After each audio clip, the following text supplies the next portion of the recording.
Rara, kumpulan cerita anak Nusantara. Kisah Roro Jonggrang dan Candi Prambanan.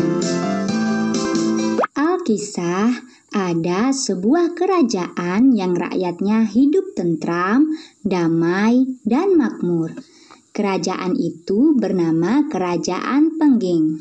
Di Kerajaan Pengging hiduplah seorang pangeran yang gagah berani dan sakti bernama Pangeran Bandung Bandawasa. Ia masyhur sebagai pangeran yang baik hati dan suka melindungi rakyatnya. Hingga pada suatu ketika, Pangeran Bandung Bandawasa harus berjuang melawan upaya penjajahan dari Kerajaan Baka yang ingin memperluas daerah kekuasaan. Pangeran Bandung Bandawasa berhasil mengalahkan pasukan Kerajaan Baka yang dipimpin oleh seorang raja raksasa bernama Prabu Baka. Setelah berhasil mengalahkan Prabu Baka, Pangeran Bandung Bandawasa mendatangi Kerajaan Baka. Sesampainya di istana Kerajaan Baka, Pangeran bertemu dengan putri cantik jelita mendiang Prabu Baka. Putri cantik jelita itu bernama Roro Jonggrang. Pangeran tertarik dengan sosok Roro Jonggrang yang rupawan, lalu berniat meminangnya. Roro Jonggrang berniat menolak pinangan Pangeran Bandung Bandawasa, tetapi ia tidak berani menolak pinangan sang pangeran. Kemudian Roro Jonggrang menyusun sebuah rencana tipu muslihat agar sang pangeran gagal meminangnya. Roro Jonggrang mengajukan syarat agar sang pangeran membuatkan satu sumur yang sangat dalam. Berkat kesaktiannya, tidak butuh waktu lama, sang pangeran berhasil membuat sumur yang sangat dalam. Roro Jonggrang lalu meminta agar sang pangeran masuk ke dalam sumur untuk memeriksa kedalaman sumur itu.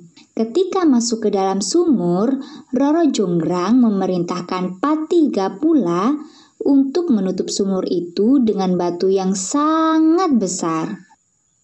Tetapi sang pangeran berhasil keluar dari sumur dengan menghancurkan batu besar yang menutup permukaan sumur. Sang pangeran masih bisa bersabar meskipun hampir celaka akibat ditimbun batu besar saat masuk ke dalam sumur. Roro Jonggrang masih belum mau menerima pinangan sang pangeran. Kali ini Roro Jonggrang mengajukan syarat satu lagi agar sang pangeran membangun 1000 candi dalam waktu 1 malam. Jika berhasil membangun 1000 candi, Roro Jonggrang bersedia menjadi istri sang pangeran. Sang pangeran menyanggupinya. Berkat kesaktian serta bantuan pasukan jin, Pangeran Bandung Bandawasa berusaha membangun 1000 candi dalam waktu 1 malam, hingga sampailah pada candi ke-999. Roro Jonggrang cemas melihat pembangunan candi yang begitu cepat dan hampir selesai. Ia lantas membangunkan para dayang agar memukul lesung tempat menumbuk padi. Sebagian dayang yang lain ia perintahkan untuk membakar jerami di sisi timur istana.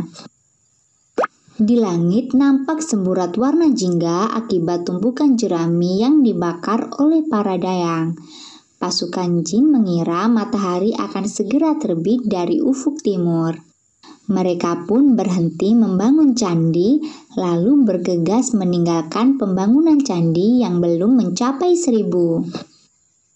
Pangeran Bandung Bandawasa sangat marah mengetahui tipu muslihat yang dilakukan oleh Roro Jonggrang. Pangeran lalu mengutuk Roro Jonggrang menjadi candi yang ke-1000.